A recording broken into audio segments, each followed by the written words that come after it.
Якутяне – труженики тыла. Увековечим имя каждого.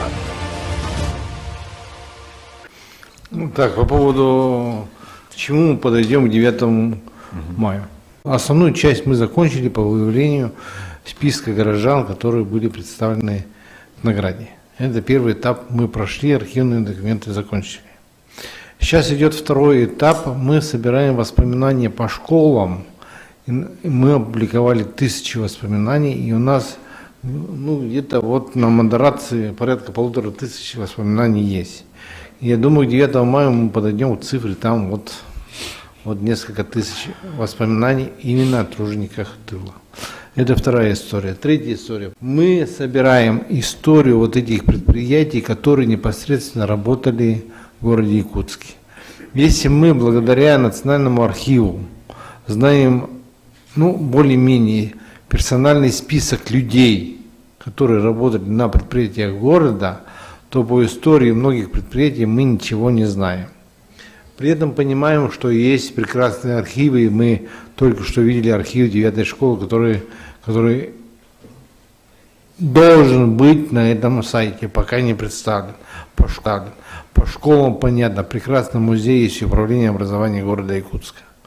По многим предприятиям есть музеи, в Орпе прекрасный музей.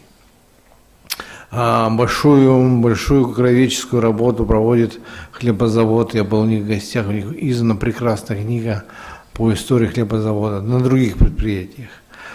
Нашей задачей к 9 мая собрать максимальное количество историй предприятий, на которых работали наши жители. Можно ли использовать иллюстрации портала? Да, обязательно, потому что у нас было требование, то есть те фотографии, которые уйдут в народ, они все у нас обозначены логотипом Якутского краеведческого музея. Поэтому, собственно, для этого мы и делали.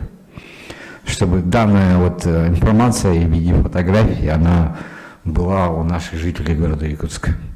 Ответьте на вопрос. Всех зовете? Да, конечно. Проект это общегородской, это проект горожан.